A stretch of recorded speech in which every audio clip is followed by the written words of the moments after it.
मैं श्रीमती प्रेम परिहार, सहायक आचार्य, राजकीय बांगड़ महाविद्यालय डीडवाना। आज हम मुद्रा के संभावित दोष एवं खतरों के बारे में जानकारी प्राप्त करेंगे।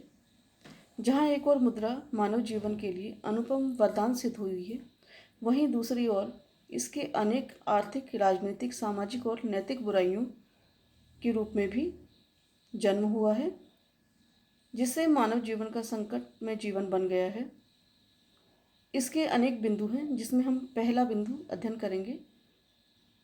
आर्थिक दृष्टि से मुद्रा के दोष, अवगुण या खतरे।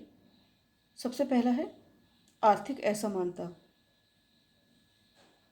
मुद्रा के प्रयोग से पूंजीपति अधिकाधिक लाभ उपार्जित करना चाहते हैं। गरीब मुद्रा के अभाव में कम ही आय प्राप्त कर पाते हैं। मुद्रा की मात्रा से असमानता में वृद्धि हुई है। निर्धन अधिक निर्धन और अमीर अधिक अमीर हुए हैं। इससे निर्धन और अमीरों के बीच आर्थिक विषमता बढ़ती रही है। ऐसी व्यवस्था पूंजीवादी अर्थव्यवस्था की साक्षी रही है। अगला है ऋणग्रस्तता में वृद्धि। मुद्रा ने ऋणों के लेन देन को इतना सरल बना दिया है कि ऋण लेने की आदत अपव्यय को भी प्रोत्साहित करती है। ऋणी अपने व्यवसाय में अधिकाधिक ऋण लेकर के वास्तविकता को छिपाने का प्रयास भी करता है और इससे उसकी ऋणग्रस्तता में वृद्धि होती जाती है। आर्थिक शोषण। मुद्रा के कारण उत्पन्न आर्थिक विषमता एवं ऋणग्रस्तता आर्थिक शोषण को बढ़ावा देती है। पूंजीपति अधिक धन केंद्रित कर श्रमिकों का अपेक्षा से अधिक मोलभाव की शक्ति का दुरुपयोग करते हैं। कम मजदूरी, कम लागत, कम वेतन चुका करके वे उनका शोषण करते हैं। अति उत्पादन एवं अति पूंजीकरण। उद्योगपतियों के पास पूंजी संकेंद्रण तथा तरलता ने बड़े पैमाने पर उत्पत्ति को संभव बनाया है, पर इससे कभी कभी आर्थिक लाभ की आशा में पूंजी मांग की तुलना में बढ़ा दी जाती है। इससे अति उत्पादन की स्थिति हो जाती है और अर्थव्यवस्था मंदी के कुचक्र में फंस जाती है। इसी प्रकार अति पूंजीकरण में लाभांश की नीची दरें विनियोगकर्ताओं में भावी मंदी का डर उत्पन्न कर देती है।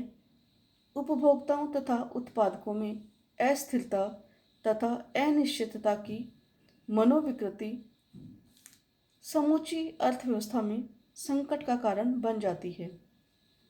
व्यापार चक्रों का कारण। कुछ अर्थशास्त्री मुद्रा को आर्थिक मंदी अथवा आर्थिक तेजी का कारण मानते हैं। मुद्रा की मांग तथा पूर्ति में असंतुलन होने से तेजी और मंदी के दौर आते हैं। मुद्रा की पूर्ति अधिक होने पर मुद्रास्फीति से निर्धन जनता परेशान रहती है, आर्थिक विषमता बढ़ती है। मंदी काल में मुद्रा की पूर्ति कम होने से रोजगार, आय तथा उत्पादन का स्तर घट जाता है। मुद्रा के मूल्य में अस्थिरता से समूची अर्थव्यवस्था प्रभावित होती है। मुद्रा क्रय और क्रय शक्ति में भेद। मुद्रा को विनिमय का माध्यम और मूल्य का मापक माना गया है, परंतु मुद्रा होते हुए भी वस्तुएं उपलब्ध न हो सके तो इसका अर्थ यह है कि मुद्रा में क्रय शक्ति का अभाव हो रहा है। जैसा कि जर्मनी में ऐसा ही हुआ था कि जहां मार्क में जनता का विश्वास ही उठ गया था। मार्क ने अपनी जो जमा की मुद्रा थी, मार्क ने अपनी क्रय शक्ति ही खो दी थी।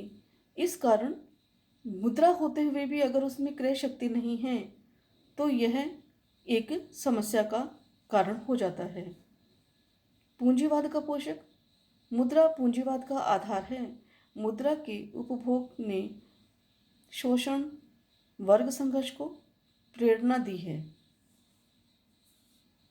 इसीलिए कहा गया है कि मुद्रा एक अच्छा सेवक है परंतु बुरा स्वामी भी है।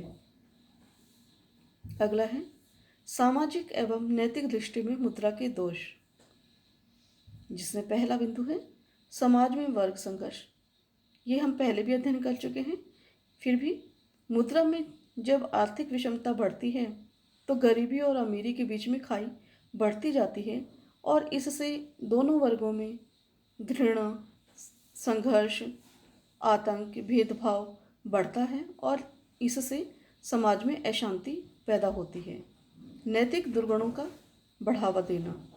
मुद्रा के अभाव में लोग चोरी, डकैती, हत्या जैसे दुष्कृत्य करते हैं, जिससे उनके नैतिक मूल्यों का पतन होता है। सामाजिक शोषण। समाज में मुद्रा के कारण विषमता ही उत्पन्न नहीं होती, बल्कि विषमता संपन्न वर्ग को दुर्बल वर्ग के शोषण में सहायक होती है। अभौतिक कल्याण में कमी।